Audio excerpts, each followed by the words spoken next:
Blue Jays for pulling out this win, Nick. It was a pretty good one. Sorry for my lighting; it's a little bit late at night, but Nick, this was a good win today. Pretty good pitching performance through and through by the Jays, and they needed this one. They needed this one pretty badly after a lackluster performance yesterday. They're now 3-2 on this road trip right here, and just headed in the right direction. They're finally close to that 500 moniker that we've been talking about. They're one game under 500 here, and they're not too far away from that mark. So with the win tomorrow, with the series win tomorrow, they can get back to 500 for the first time in what feels like a long time. So they are headed in the right direction. I liked what I saw today out of the pitching and the defense as well, and some timely hitting by some guys that needed to come up with some big hits. So Nick, good performance today.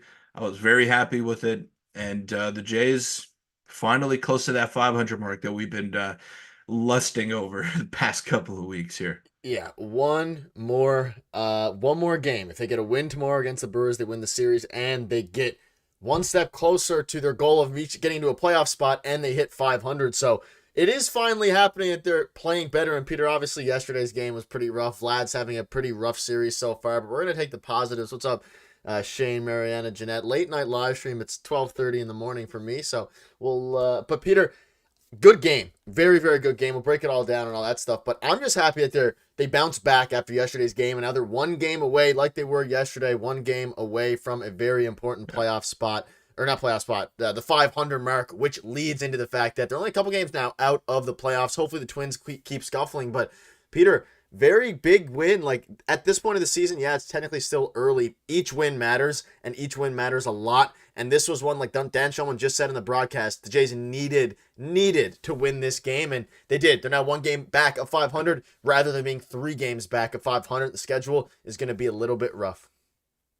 Yeah, so Penguin here is asking, am I going crazy or has Davis been on a crazy cold streak recently? You're not going nuts. He Yeah. has, I think he's what, 0 for 16 or 0 18 for 17? Yeah, after tonight. so that's not good. Whatever it is, whether it's 15 or 18, it's not a good number. You don't want to be mired in that kind of cold stretch. So hopefully he does turn it around. But what he did do today is he didn't carry his offense over into the field. He made that really nice diving play to keep a runner off base in left field, and he had to come into the game in a pinch. He wasn't supposed to play today, but Kevin Kiermaier left the game. And when a guy isn't clicking offensively, you don't want it to affect other areas of your game, which is what guys like Bo have been doing in the early portion of the season. Same thing with Vladdy. David Schneider stayed ready today. He didn't expect to play, but he still got in there defensively, which is not something that he usually does. And he made a nice play, and he stayed ready, and he answered the bell when he was called upon. So I liked what I saw out of him defensively. Obviously, Dalton Varsho, great defensively in center field. And they're on the cusp. And I know we've been really hard on the team lately, but I am going to take a step back and say that a lot of teams have underperformed a lot this year, and there's only 10 teams that are over 500 around Major League Baseball. It's not a typo right there. That's the actual Yeah. number that we're talking about. And look at the AL West, for example. The Houston Astros, one of the dynasties of the past 10 years, they're a significant amount of games under 500, and they're 6+ games back of the division lead, which is currently held by the Mariners. I'm sure not many people had that on their bingo cards heading into the season. And the Texas Rangers as well. They're under 500. They're World Series champions. They're scuffling out of the gate too. So it's a Major League Baseball wide problem. And we know that the offense is flawed. We know that there are problems with this Blue Jays team, but I think they are headed in the right direction. And even though we've been very critical about how they've played, Nick, this is a good result against the first place team that has been playing great baseball pretty much throughout the whole season. So you take the wins as they come, and you don't expect them to sweep the Milwaukee Brewers in Milwaukee. I think that's an unreasonable expectation, but what they can do is go out and make a lot of fans proud tomorrow with the series win. Tomorrow would be I think if they manage to win the game, I don't want to get ahead of myself, would be the biggest win of the season. Just even from a morale perspective, the team will be feeling good vibes. The Brewers are a very, very good team. You mentioned there's not many teams in baseball that are good. Brewers are one of those teams. They've been cooling off a little bit, but they're one of the premier teams in baseball this year because of how bad it's been. I showed this screenshot. This is not updated. The website didn't update yet, but Peter, like, obviously the AL East is one of the better divisions every year usually, and it still is. Obviously the Yankees are good, the Orioles are good, but Red Sox, Jays, Rays, like, those three spots are so close together, and now the Jays are one step closer to getting to 500. They're starting to play better baseball. It was just a couple weeks ago where they were 6 games or 5 games below 500, and the whole sky was falling. And they took care of business. I mean, they split the series against the Orioles. They won the next series. Now if they can take care of this series on the back of today, which we'll get into as well, really, Spencer Horwitz and Bo Bichette were the ones who helped carry Danny Jansen as well with the big insurance run late. George Springer did his thing, but like, they made the move of calling up Horwitz. They're sacrificing a bit of defense for offense. It works sometimes. I mean, yesterday the Jays didn't score at all. They had like 3 hits, and then today they come back out and they still don't light up the score sheet, but no team around baseball is lighting up the score sheet. Offense is the average OPS is in the 680s or low 690s. Like, it's crazy. Yeah. It's not to be excusing the Blue Jays. They could have made more offseason additions to address that. But the more I think about it, the more it's just interesting how this season is going. And I don't mind where the Jays are right now. I'm in a pretty decent spot. They need to be better. And do I think they're the World Series team? Absolutely not. But but they're getting there. Sorry to interrupt, Peter. Mo hopped in. When work gets in the way of baseball, green lights from the office. I missed another game, but glad another win. You all have a wonderful evening, Mo. Thank you so much for tuning in. I do have the Super Mo graphic for you, so I'll throw that up. Thank you, Mo. Hopefully you're having a good day. Most of the other time difference, midnight here, past midnight, but thank you so much, Mo. And yeah, Peter, Jays are in a good spot. Thank you, Shane, as well, for saying enjoy your show. We'll get some questions as well going soon, but I'm happy. I'm just in a good mood regarding the Jays. I feel like they're in a decent spot, and they're not playing as bad as they were for a while. Today was a nice performance, and Kikuchi didn't have his best stuff today. He really struggled with his control in his 5 innings of work today, but man, did he battle towards the end, and the strike zone was god-awful. Yeah. From the first pitch of the game, the strike zone was terrible, and I don't know who the home plate umpire was. And honestly, you do remember the names of the terrible umpires. That's how you know they're pretty terrible. Yeah, it was a really bad night for him, but it went both ways. So I'm not gonna complain too much about it. But Kikuchi didn't have his control today, and he was getting squeezed by the umpires, so that wasn't good. And both sides.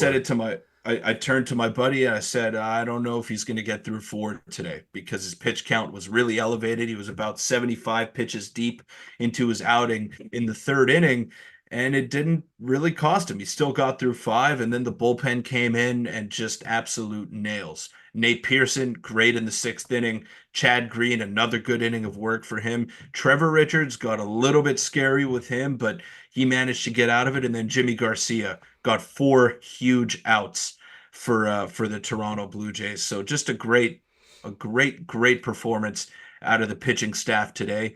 And the bullpen finally stepped up. They needed it. They needed a great outing out of them. And Jimmy Garcia stepped in when they needed him the most, and he's been the most consistent reliever on this Blue Jay team. Yeah, and so he watches the Leafs videos, spamming all the time. Yeah, I agree. It's a the bullpen was nails. You mentioned it, and Jimmy actually went 1 1/3 innings. I grabbed the screenshot a bit early there. Trevor Richards was a little shaky, and let's not forget that Yariel Rodriguez is down. He had an outing. Well, not down. He's coming back very soon. He had an outing tonight going 4 innings. I believe 3 hits, no earned runs, and 67 pitches. So Yariel is on the cusp of coming back. You have our best, supposed to be our best reliever, in Jordan Romano. He's hurt. So, like, the bullpen has been a little shaken up, I could say, regarding injuries. And, Peter, they were dominant tonight against a very good Brewers team. Like, we're at the point now where a lot of fans are saying, okay, they're taking care of business against the White Sox, against teams like that. They need to do it against good teams. They split a series against the Orioles, and now, if they win tomorrow, but so far, they've taken 1 out of 2 against the Brewers on and away. And I can't even remember the last off day the Jays had. I feel like they played 2 or 3 series in a row. So, it's good. The vibes are good right now, and the offense is starting. I can't even say that because yesterday they literally got 3 hits, but their at-bats look better, and they're just playing more like a team that's... Before, when they were losing in the season, they were borderline unwatchable. Now it's like, at least most of the time, they're playing pretty clean baseball, even though sometimes their offense completely craps the bed per se. And yeah, late night stream gaming looks Yeah. up. And Trevor, we'll get into your question in a second as well. Mhm. Yeah, and I think Spencer Horwitz has really had a lot to do with that. He's injected some life into this lineup, and he's looked really good. And yeah, the question here coming in by Penguin is who's going to be the fifth starter going forward with Alek Manoah looking like he's going to be out for the season. He is out for the season. That's been confirmed. And do you really want Bowden Francis in that spot every fifth day? Can he go 5, 6 innings? I don't know about that, but yes, Yariel Rodriguez. That was the point that I was going to make here, Nick. And we saw him today. 4 innings pitched in Buffalo, 10 Ks, absolutely dominant, just diced up his opponent. And I think he's close. I think after this outing, he'll be called up for the next spot start that the Blue Jays need, and he'll stay up with the team until he reaches his innings limit. I think they're going to be careful with him. They don't want to overexert him, but at the same time, if you are trying to win ball games, you've got to have your best players out there on the field. And right now, Yariel Rodriguez is definitely their best option for that fifth starter spot. He looked really good today. And when he was with the big club before going down with an injury, I thought he was really impressive. I love his stuff. I think his control is lacking at times, but that'll come with control with more experience. And he's a seasoned pro, man. He's got really good stuff. So I think he'll be up sooner rather than later. Yeah, I saw his last start before I went on the IL in person. And yeah, he was a bit shaky in the last start. You mentioned it regarding his control. That's the thing with him. He walked a lot of guys, but like his stuff is nasty. It's some of the best in the team when he's locked in. And we saw that tonight being locked in, getting a tons of strikeouts.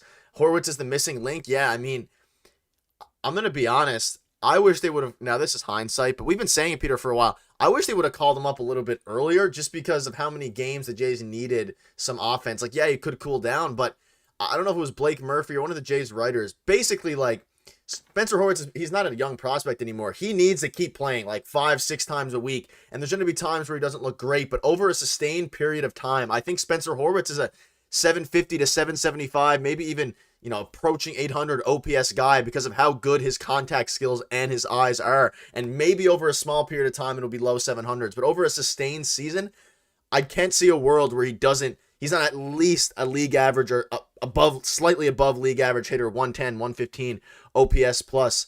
And his defense, now that he can play second base, I don't know about you, Peter. He looks great. He looks great defense. Like, not great, but he looks, so let me rephrase that. He looks good enough to get in the lineup because they need offense. Similar to David Schneider in left field. Like, there's times where you're like, okay, if anyone else was there, he probably would have got gunned down at home. But he makes the average plays.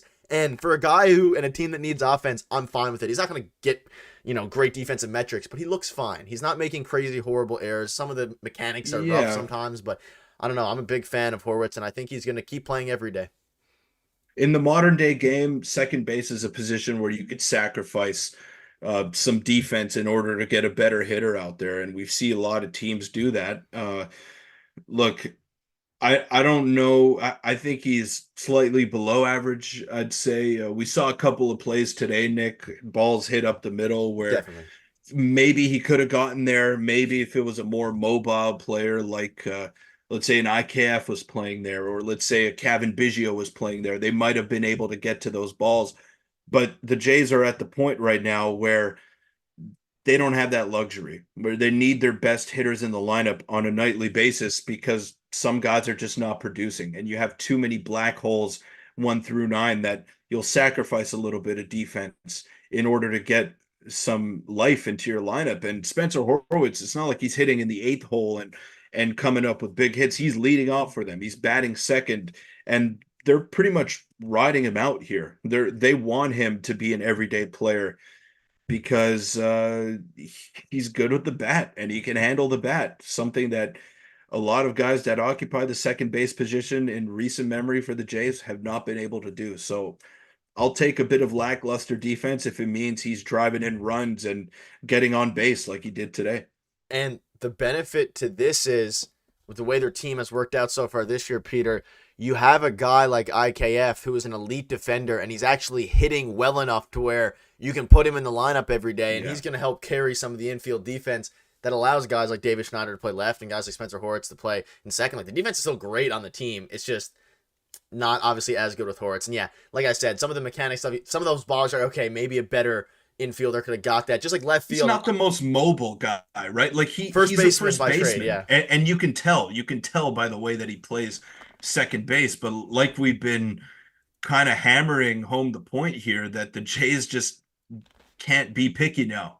If you're hitting, you got to be in the lineup. And we saw it with Daniel Vogelbach, right? Like he was one of the hotter hitters for about a week and a half, and he was in the lineup every day. They had no choice, even though he has to DH, and that means you have to put Vladdy at third base. You have to put Turner at first base. You don't have, excuse me, you don't have the luxury to be picky if you're the Blue Jays. So I think they're okay with it. I'm gonna ask this question, Peter, to you, and I'm also gonna ask it to the Mm-hmm. chat. Just say yes or no, and we'll elaborate on it more. At this point, do you think, and I made a video on it today, so you can check it out. I kind of go into that a little bit. Do you think the Jays are going to be buyers, Peter? I mean, I think we don't know the answer to that yet. I don't think they're going to be sellers. And I said it in the video today, and Peter, we've discussed it on our own as well. Like, if they're within 4 to 5 games of a wild card spot, I just don't think they're going to sell their main guys. They maybe sell one of their, even like a Jimmy Garcia, but he's so important to the team that you can't really do that. Same with Yusei Kikuchi. Like the guys who are rentals are so important to the team that you can't replace them. I don't know if they buy in the sense of they make a huge move, but I don't think they sell necessarily either. Unfortunately, they might. If they go on a hot streak, I could see them going for a bat. I mean, that's what they need. They need a bat and maybe a fifth starter if they're really starting to contend. But like the trade Bo Bichette, trade Vladdy stuff, unless they really flare out, and I don't think they are. I think they're starting to get back to their average of what we thought they were going to be. Not necessarily a great team, but a decent team. I don't think they're going to sell. I think the most likely scenario is that they stand pat, which is not what Blue Jay fans would Probably want to similar to hear. last year. Yeah, but last year they made Hicks. a big time move. They got Jordan Hicks, and they tried to get Paul DeYoung going when Bo went down. We know how that worked out, but Paul DeYoung actually has more home runs than Vladdy this year. So I know we're laughing at it, but he is a legit power bat, but seemed pretty disinterested in his time in Toronto here. So I'll digress on that, but. I do think they'll stand pat, and I think that's the worst possible thing they can do. But at the same time, I don't know if they have the assets to go out and buy, especially not any marquee names like a Luis Robert or anything like that. And in terms of selling, I don't think they want to go in that direction either. But at the same time, can you keep all of your players around? Can you keep Kikuchi, Jansen, and Jimmy Garcia past this season? That's a question that remains to be answered. So I don't know, Nick. I'm going with the unsexy, the unpopular answer, and that's I think they stand pat, and a lot of Jays fans are going to hate that. I think that too. I mean, I Maybe said it. and maybe like you said, they make a minor move. But what's that minor move to you? I don't know. What do you classify as that minor move? I'm trying to think of it like uh, Like a reliever, like maybe? a DePaul DeYoung, like something similar to that, where you get like, but the Jays are in such a weird spot. I bet most teams are, but the issue with the Jays is that Bo Bichette needs a contract after next year. Vladdy needs a contract after next year. Jansen needs a contract. Kikuchi needs a contract. Jimmy Garcia, I mean, that's not as pressing, but still needs a contract. So it's like, at what point do they? I've been a big advocate of the retooling if they decide to do anything, which means obviously sell some of their rentals to get people with control while still keeping the core intact so they can compete. But if they completely flare out, I think Bo's the guy that goes. I just don't think Vladdy is gonna be traded. Some people are saying Vladdy. I don't think there's a world where Vladdy gets traded anymore. I just don't see it happening. I think he extends. Bo, I still have no idea. And that's going to be a conversation for the offseason once we get there, is going to be what on earth do they do? And Danny Jansen, that's a good point you mentioned. I forget about him sometimes. He's also going to be going to free agency. And the Jays Yeah. desperately need Danny Jansen, like desperately. Alejandro Kirk's a good catcher, but I am worried that not only is his value going to be diminished because he can't hit, but because of the automatic strike zone system that's probably going to be implemented in the next year or two, because a lot of his value is framing. Yeah, well, I think that's a conversation for another day. But yeah, out of the three guys that we're talking about here in terms of hitting free agency, I think Jansen is the one that you can not afford to lose if you're the Blue Jays. And that's not a knock on Alejandro Kirk. I think he's a very good backup catcher, or a 1B if you want to call him, but Jansen has been one of the more productive offensive catchers in the past couple of years when he has managed to stay healthy on the field. And I think the two in a tandem work really well together. I like what they both bring to the table. So I don't think even if the Jays do decide to go for a slight retool or whatnot, I think Jansen fits in those plans. And I don't know what the Yeah, contract looks like. I don't know how hefty it's going to be, but might I be hefty. like what, 15, maybe 10 to 15, which is quite significant for a catcher that is as injury prone as him. But I think that's a fair contract, 10, 15 mil over 3, 4 years, maybe. I Yeah, think Jansen would gladly take that. But even if they do decide to sell or go in that direction, I think Jansen fits in their long-term plans as well as their short-term plans too. I'm trying to think of some comparables, and there's not really many. Like a catcher who's elite at hitting when he's healthy, hasn't played a full season, hasn't been healthy. I'd be fine giving him 10 to He's a 15. bit of an anomaly. He's a bit of an anomaly, and I guess that's a good thing. But there's no real market to compare him to. So yeah, you're No, right. I'm thinking, yeah, do some. That's a definitely a video, honestly, probably for the offseason. Also, make sure to hit the like button if you're new in here. Late night stream for Peter and I. And yeah, he's one of the best catchers in the league. Like you can make a case that if he played a full 162, he could probably be top 3 in the MLB for catching. But that's the biggest if, and it hasn't happened. His defense isn't phenomenal, Yeah. but I don't know. Like I don't know what they do without Jansen. Obviously, Alejandro Kirk can play every day. We've seen him play every day, but his body and his performance lacks when he plays every day, which is a problem, right? And some people in the chat are saying trade Tiedemann, don't give up on Bo. They might improve the bullpen. The minor move is to call up a Relvis. That's a very good point. I wonder if they stand pat but call up some of their guys.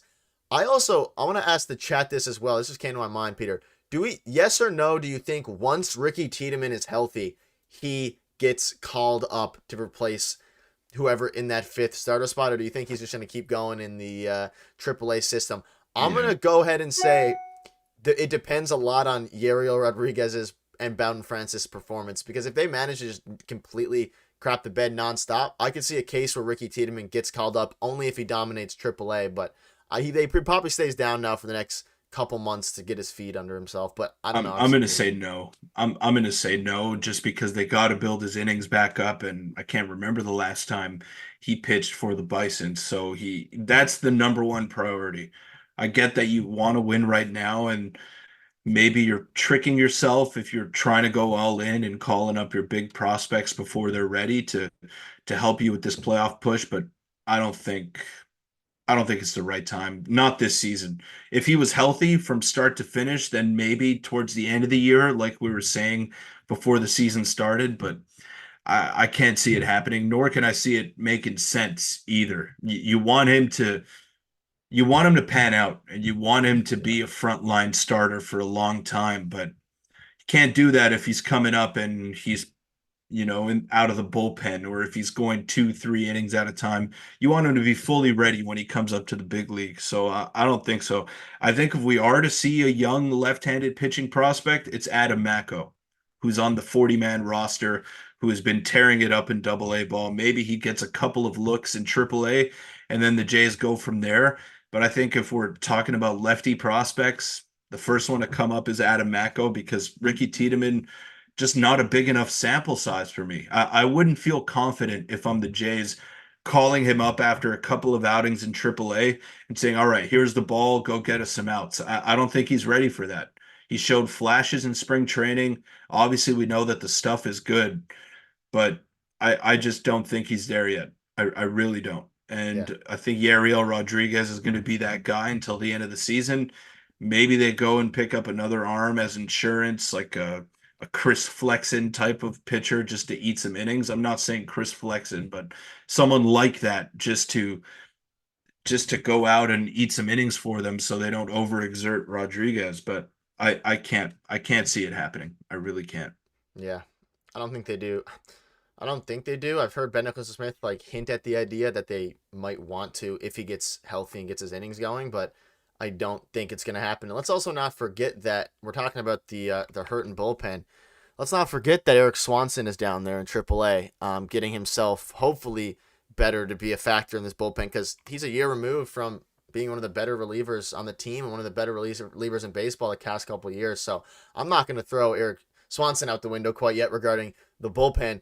But there's been better players right now and better pitchers that have been for the Jays. But I just wanted to throw that out there. Yeah, people are agreeing they don't trust Tiedemann yet. I mean, there's no reason to trust Tiedemann yet. He's barely pitched any innings this year, coming off of an injury. And the Jays, you said that the Jays, like, obviously they need Tiedemann. Like, they desperately need Ricky Tiedemann to pan out because if he doesn't pan out, your prospect pool is even. You don't really have many starting pitching prospects. You don't really have any prospects. Period. They have two in the top 100 with Relvis Martinez, who is now ranked ahead of Ricky Tiedemann. I believe Relvis is 52, Tiedemann is 59. I don't know. I think that was Baseball America.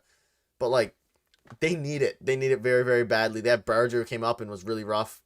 I mean, Relvis has cooled down a little bit. I do ultimately think Relvis will be a very good player. Do you think Relvis gets a go this year? I think there's no world where he doesn't at least get a little bit of run this year unless someone takes it by storm. But the issue is IKF's playing so good. I don't really know where Relvis would fit in on this team. Maybe instead of Clement would be the spot. But then you don't want him sitting down. Yeah, no, he started playing third base pretty frequently now for the Bisons, but yeah, IKF has been occupying that position, and he's getting paid a lot more money than Relvis is, so I don't think he's going anywhere. But Ricky Tiedemann, let's use Nate Pearson as an example. Top prospect in baseball, heralded as the next big thing, throwing 102, and the Jays rushed him. He couldn't stay healthy, and he didn't pan out. So I don't think they'll make that same mistake with Ricky Tiedemann, and they're gonna have to wait. They're gonna have to wait to reap the benefits of Ricky Tiedemann, and I don't think that's a bad thing. I just don't like bringing him up this season doesn't make that big of a difference, in my opinion. Maybe he'll help in some situations, but I just don't think he's a big leaguer yet.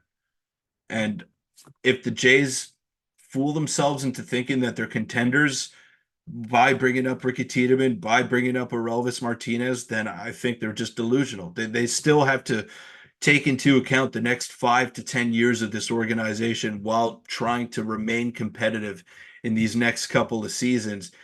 And I don't think they're doing that. I don't think they're doing the right thing if they call up those two guys. You got to give them time to marinate. And that's the most important thing. So if you're the Jays right here, just take your time with this.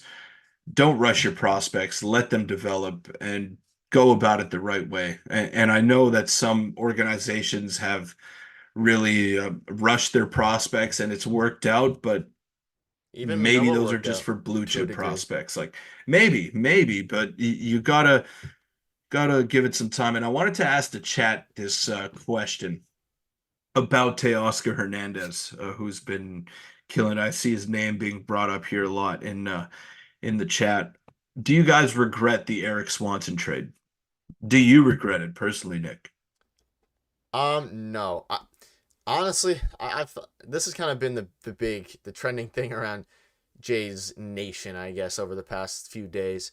I would probably, I don't know about if I'd do the trade in hindsight again. I probably would. Like, we can make a case either way because of how good Swanson was last year. And there's a case to be made that the Jays don't even make the playoffs last year without Eric Swanson because of how good he was.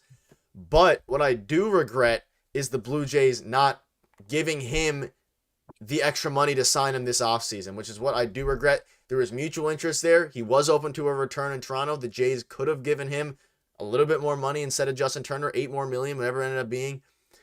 And they could have signed him. And this team with Teoscar Hernandez would look a lot more lethal. Kevin Kiermaier instead of Teoscar Hernandez. I mean, it makes all the sense in the world. I don't know why they re-signed Kevin Kiermaier. I didn't know why at the time they really re-signed Kevin Kiermaier. Yes, he was coming off of the best year of his career since, 2019. I would have rathered him re-sign, but I don't necessarily regret the trade. Like, I understand why the Jays made the trade, and I still think it could work out for them. I just wish they would have re-signed Teo. That's basically it. Yeah, but I agree with you that they would not have made the playoffs last year without Eric Swanson. He was their best reliever. There was no doubt about that. Even So though many innings. Yeah, even though Romano was their closer, Eric Swanson was just nails pretty much all season. And I know he had a bit of a rough patch towards the end of the year, became the seventh inning guy instead of the premier setup man, but they do not even sniff 89 wins without Eric Swanson last year. And I know Teo had a bit of an up and down season with the Seattle Mariners, but yeah, he's killing it right now in Los Angeles, and Eric Swanson is in AAA. Now, Swanson had a rough start to his year, had a lot of things going on off the field with his son, and we know what happened there. So maybe he was a little bit preoccupied. And yeah, family comes first, even though these are millionaire athletes and they have a job to do on the field. But still, you could see why maybe he was struggling out of the gate, and the Jays have given him an opportunity to go down and work on some things. Maybe he requested that. Maybe he wants that. So I'm sure he'll be back. I'm sure he'll be a big time part of the bullpen towards the stretch run of the season. But right now, the trade looked really good last year because they also got Adam Macko in the deal, who's been fantastic this season. But I mean, Teo has 16 home runs with the Los Angeles Dodgers. That's six more than Dalton Varsho, who leads the team in home runs and could use a bit of injection of power in this lineup. There's no doubt about it. But Teo is hitting sixth in a loaded lineup, and he has a lot of protection around Yeah. him. Who knows if he's going to be putting up numbers like that in Toronto? So I'm not taking anything away from the guy, but yeah, it hurts to lose a guy who has been one of the more consistent power hitters in the game in the past 5+ years. I mean, yeah, Teo did do it though in Toronto. Like he was that guy and he was a silver slugger and like all these things. Yeah, I don't think the yeah. trade was a mistake. I think the trade will be fine. I think if they made a mistake regarding Teoscar Hernandez, it was picking. Now I don't know. Maybe he didn't want to necessarily come to Toronto. I mean, there were reports saying he did. The Kevin Kiermaier signing to me still remains the biggest question mark. Like you have Dalton Varsho, the best defender in baseball, and best outfield defender in baseball, or at least top three. But I don't know why they got Kevin Kiermaier back. And this is not to hate on Kevin Kiermaier, who's been pretty bad this season, but it's like it made no sense at the time, and it still doesn't really make sense. And if they could have got an outfielder who could hit instead of play defense, I think they'd be in a much better spot. And ultimately, they ended up shifting Davis Schneider to left field to kind of replace that role. But if you had Teoscar Hernandez the whole time, and then you had Schneider staying at second, whoever at third, like I think it would have made more sense then. But it's funny how the narrative now has switched from us talking about the Teoscar trade away from the Moreno and Varsho trade was the worst trade the Jays made because, again, like we've been saying the whole time, Yeah. it's too early to evaluate. Really, not the Teo trade, but the Varsho one for sure. It's still too early. Let me make it very clear. It is still too early because they're both young guys. But I mean, that trade is looking like at this very moment a win for the Blue Jays. So it's like there's no Mhm. point to evaluate it until we see what Moreno has done. But regarding the Varsho trade, Peter, I don't know how you're feeling about it. A+ for me, not A+. I like it. I wouldn't go A+ because the Diamondbacks went to the World World Series. Series last year, and B+. the Jays haven't won. The Jays haven't won a playoff game in the Atkins era. So, um, I'm gonna say I'm gonna say this about Teoscar as well. He was also a free agent at the end of the season when they traded him. So who knows if there was a guarantee that he was gonna come back. And Nick, it's a what have you done for me lately type of league. And that's how pretty much every fan base reacts. So Swanson, let's not kid ourselves, he's been pretty bad this year. He's in AAA right now, and Teoscar Hernandez is mashing in Los Angeles. So I think that's where the frustration comes out. But I was a fan of the trade last year. I think the Jays needed to address their bullpen, and in tune, they had one of the best bullpens in Major League Baseball because of Eric Swanson. So, yeah, Teo was a huge loss because he was a fan favorite and he did a lot of things well on the field. But at the same time, he made a lot of boneheaded plays, and the Jays wanted to shift away from some of those things that he was doing, which hasn't really worked out. But anyways, that was their point of emphasis, and that's where they are. So if the conversation is the trade itself, I don't think it was bad. If the conversation was not retaining Teoscar Hernandez as an asset, as a player on the team going forward, I think that was a mistake. I think that's where I stand on it. Mainly about re-signing him, and like I think he still fits the team well, but I would do the trade again. Even in hindsight, I think I would do the trade again. And you mentioned Adam Macko earlier, like you're trading a guy pending free agency who was due to make a lot of money, and he honestly had a down year last year, and he had to accept a 1-year deal. And let's not forget that at the time of the Teoscar Hernandez trade, comparables for contracts were much higher than what anyone ended up getting. So the Jays were expecting to pay him 3-4 years, 120 million, whatever it ended up being. We were talking about the Matt Chapman the same way.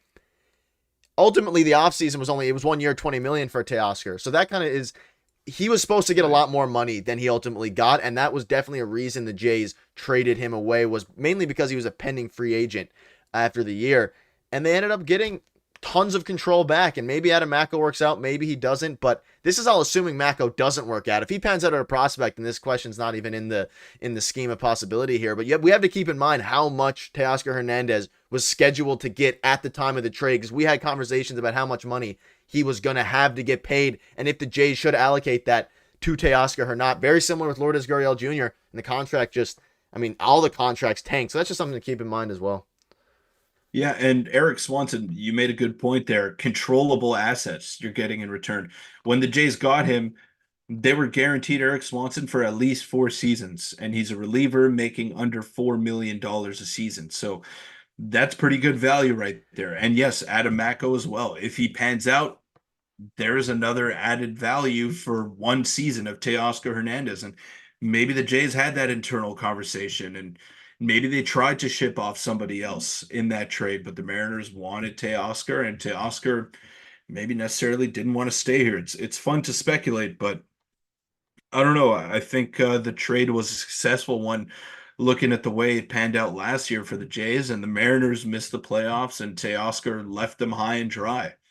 So that could have happened to the Jays if they held on to him and they missed the playoffs, and then he's on his way in the first flight out to Los Angeles. That could have happened as well. Yeah, and right now having him in the DH spot would be great instead of, whoever ends up being Daniel Vogelbach on a day-to-day basis. And let's also not forget at the time of the trade, they were a year or 2 years were moved, probably a year and a bit from 2021 when they had the worst bullpen or one of the worst bullpens in baseball. And at the time of the trade, the bullpen was so bad. Like the narrative was the Jays need to improve their bullpen. The offense is great. Now, obviously, the narrative is completely shifted because of how bad the offense has been. But at the time, you're getting one of the better relievers.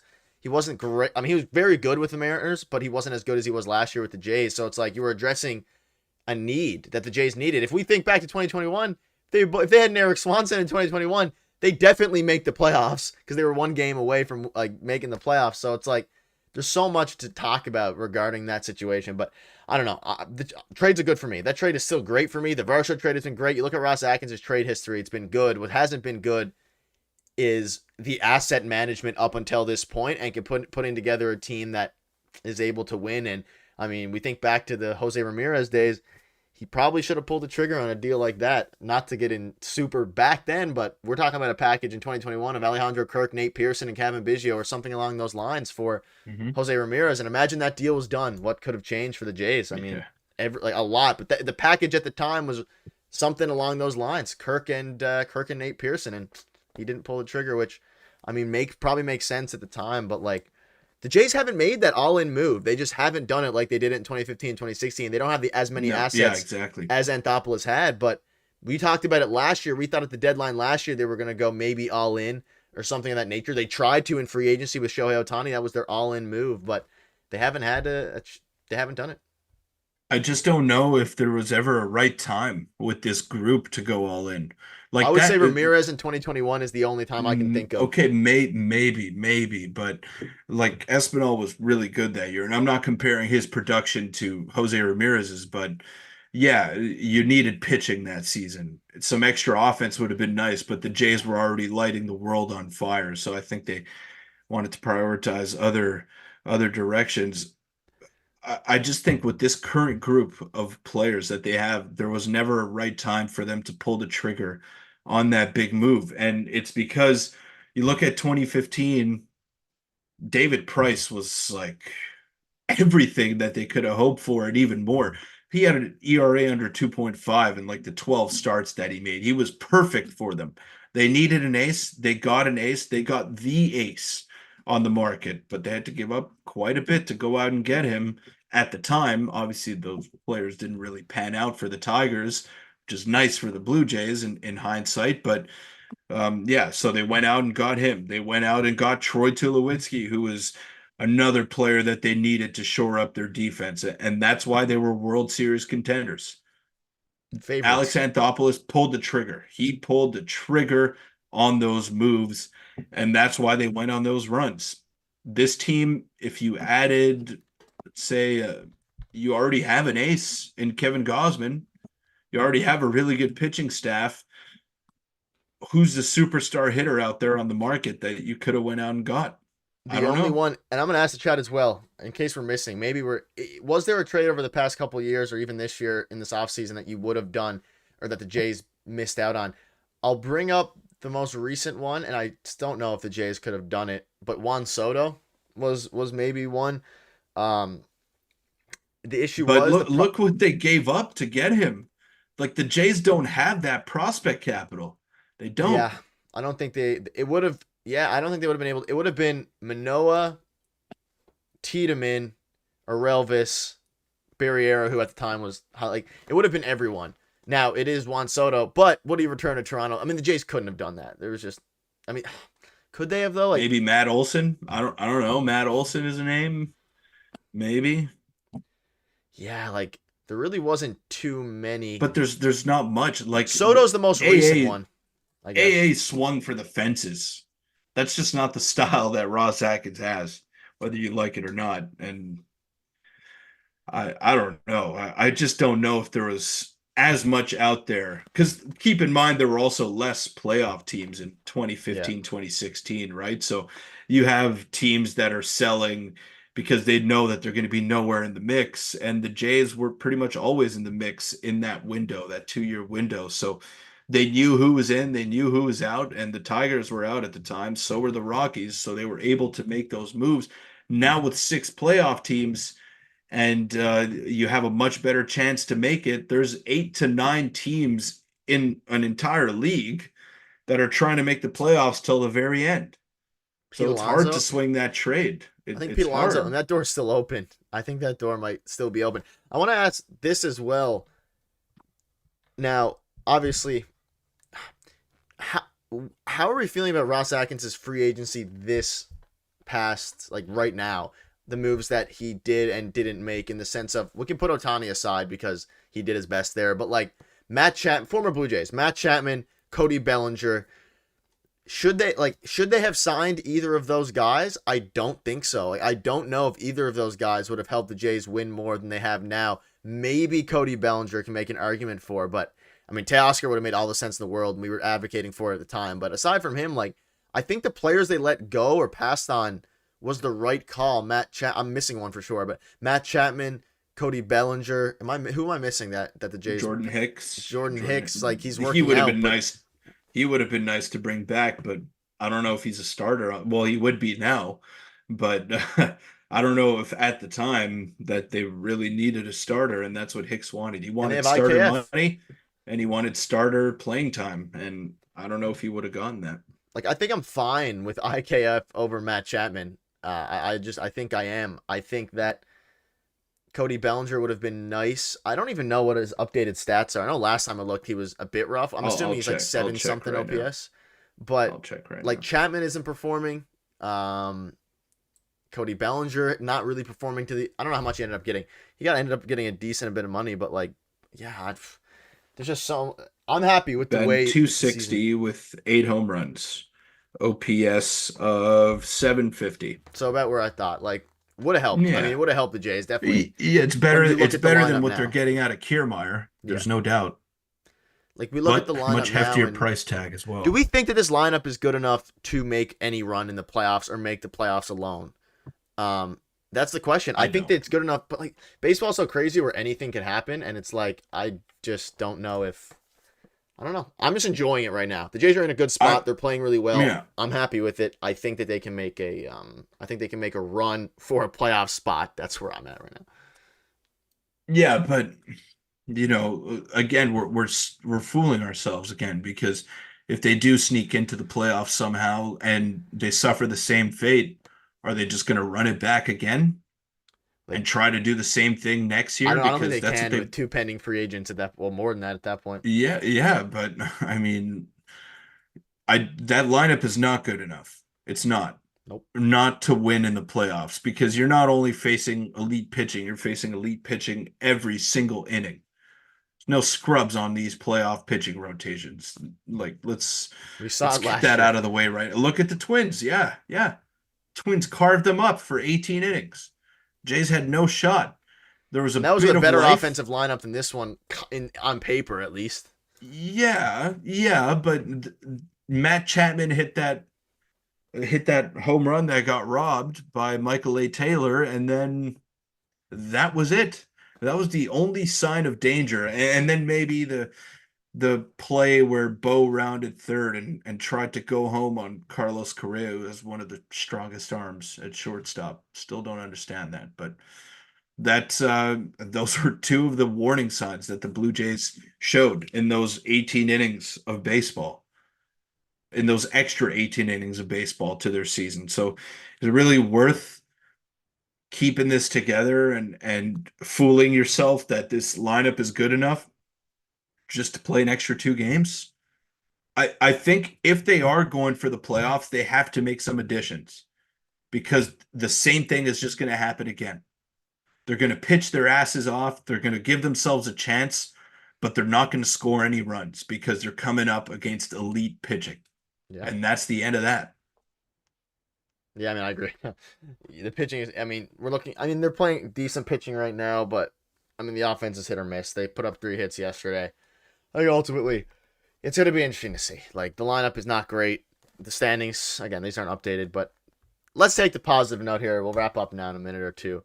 But, Peter, they're 1 game away from 500.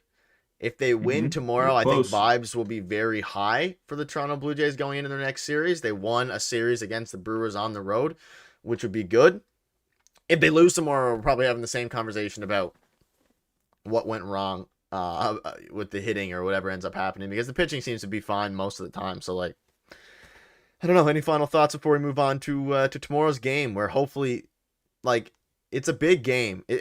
I feel like it's one of the bigger ones up until the year at this point, just for vibes to get to 500. Like, get me back to 500. It's been April, and where they were 15-15. Get me back there, and then from there you can start to build on that and go from there. But getting there, I remember 2 or 3 weeks ago when the Jays were a few games under, Buck was like, the goal right now for the Jays is to get to 500 and then go from there. And I agree with him. Like, you have to get back to 500, which they have made progress doing, at least. Well, it's a big mental advantage as well because it's been an uphill climb all season long. So once you finally get back to that mark, that 500 mark, then you're giving yourself a bit of an edge. And yeah, you are starting to feel a bit better about yourself because you're not looking at more losses than you are wins in the standings column. So I I think they got to figure that out, and they're going to go out and win tomorrow. I'm going to give a Peter guarantee right here. They're going to win tomorrow night or tomorrow afternoon, whenever it is, so that they're playing. When is it? You want And to check? we should probably check that. I hope We it's a should night know game. this. We We should. should know this. Yeah. Peter guarantee on a win tomorrow. It Also, if you're new here, hit the like button. Let's get to 50 likes. I don't it's have to wait next year. afternoon 2:10 start 2:10 start. Okay. 210. All right. Well, that's big. That's big. Wow. They're winning tomorrow. I'm guaranteeing it. I like So the afternoon game. that's it. I'm signing off here. They're getting to 500 tomorrow, and then they're going to go from there. It's a tough month. We've broken this down already. It's going to be a tough month of baseball that they have ahead of them. This is a big test in itself. A first place team that is playing really good baseball. If you can win a series, I don't think any fan is complaining about that, or any logical fan is complaining about taking 2 out of 3 from a first place team. I'm not personally. And I'm let's see not. it. Let's see it happen. And yeah, hopefully they can go ahead and do that. But let's wrap it up there. It's almost 1:30 for me. Work tomorrow. But Peter, I think the vibes are good.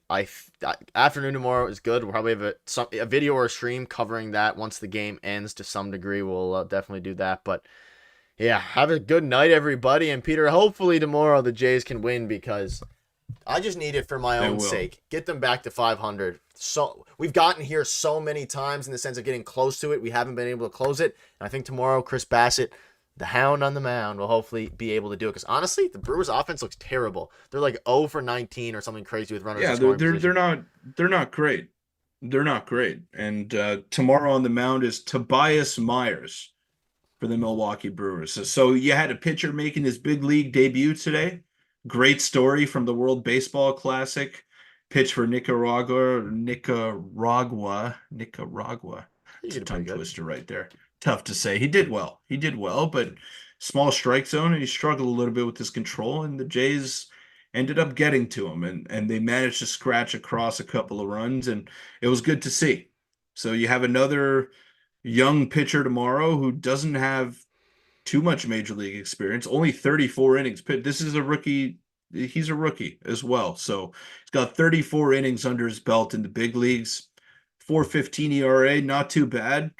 But these are the pitchers you got to take advantage of if you're the Blue Jays. No excuses tomorrow. Go out, win the series, get yourself back to 500, and then go from there because you got a couple of tough opponents coming up, but still, it's a big mental advantage if you can get back to that 500 mark, which has been so elusive for you in this early part of the season. 4-2 Jays. Leave in the comments your score predictions, but we'll wrap it Nice. up. 4-2 Jays. That's the Nice. vibe. That's the vibe I'm getting. I think Bassett's going to give up a couple, but I think it'll hold it down. One worry thing is that don't know if Jimmy Garcia is available tomorrow because he pitched 1 1/3 inning today. But what's up, Jordan? And we're wrapping up now, but we'll be back tomorrow for some sort of video or stream. Everyone, take it easy, sleep well, and hopefully the Jays can make us happy tomorrow. And